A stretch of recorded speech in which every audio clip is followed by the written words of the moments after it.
দুপুরে রান্নাবান্না থেকে আজকের কুকিং ব্লগটা স্টার্ট করলাম। প্রথমে বানিয়ে নিচ্ছি ভেজ ডাল। এখানে নিয়ে নিয়েছি মুগের ডাল। মুগ ডালটাকে ভালো করে ভেজে ধুয়ে নিলাম আর একটু নুন দিয়ে সেদ্ধ হতে বসিয়ে রাখলাম। এবার বানিয়ে নিচ্ছি একটু পাঁচমিশালি সবজি। তো প্রথমে আমি একটু বাদাম ভেজে তুলে রাখলাম আর ওই তেলের মধ্যে দিয়ে দিলাম পাঁচফোড়ন, শুকনো লঙ্কা, তেজপাতা আর গ্রেট করা আদা। ভালো করে নাড়াচাড়া করে নিয়ে ওর মধ্যে একটু দিয়ে দিলাম জল আর তারপর একটু জিরে গুঁড়ো দিলাম আর সামান্য দিলাম হলুদ আর কাশ্মীরি লঙ্কার গুঁড়ো। বেশ ভালো করে মশলাটাকে একটু কষিয়ে নিলাম আর এখানে আমি সবজি দিয়ে দিয়েছি। তো সব রকমের সবজি আছে, মূলো, শিম, ফুলকপি, গাজর, বেগুন আরও অনেক রকমের সবজি ছিল। তো ঢাকা চাপা দিয়ে রান্নাটা করছি। এবার এদিকে ডালটা আমি করে নিচ্ছি।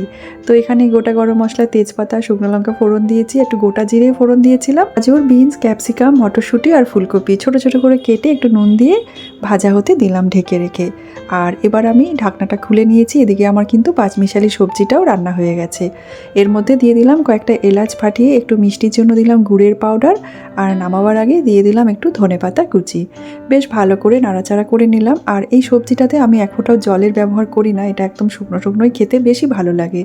তো একটুখানি ঘিও দিয়ে দিয়েছিলাম, ওই হাফ চামচ মতো নামাবার আগে ঘি দিলাম। এবার রান্নাটা কমপ্লিট হয়ে গেছে। বেশ ভালো করে নাড়াচাড়া করে নিলাম আর গ্যাসের ফ্লেমটাকে অফ করে নিলাম। এই সবজিটা আমার ভীষণ প্রিয় একটা সবজি। এটা কিন্তু ভাত রুটি ছাড়াও খিচুড়ির সাথেও খেতে বেশ ভালো লাগে।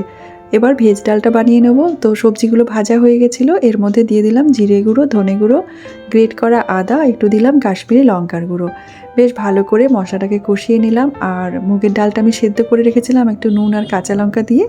তো সেদ্ধ করে রাখা ডালটাও দিয়ে দিলাম, একটু গুড়ের পাউডার দিয়ে দিলাম আর দিয়ে দিলাম একটু ভেজে রাখা কাজু আর কিশমিশ। কাজু কিশমিশ দিয়ে বেশ ভালো করে নাড়াচাড়া করে ডালটাকে ফুটিয়ে নিলাম। আমি এই ভেজ ডালটা নিরামিষভাবেই রান্না করি আর অনেকে কিন্তু পেঁয়াজ রসুন দিয়েও ভেজ ডালটা বানিয়ে থাকে। তবে যেহেতু মুগ ডাল দিয়ে করছি রান্নাটা, সেই কারণে আমি নিরামিষভাবেই করেছি। নামাবার আগে একটু গরম মশলার গুঁড়ো দিলাম আর হাফ চামচ মতো দিয়ে দিলাম ঘি। ডালের সাথে খাওয়ার জন্য একটু আলু ভাজা করে নিচ্ছি। তো এইভাবে একটু মোটা করে আলু কেটে ভাজা করলে কিন্তু ডাল দিয়ে খেতে বেশ ভালো লাগে। আলু ভাজা কমপ্লিট হয়ে গেছে, দুপুরে রান্নাবান্না সব কিছু কমপ্লিট।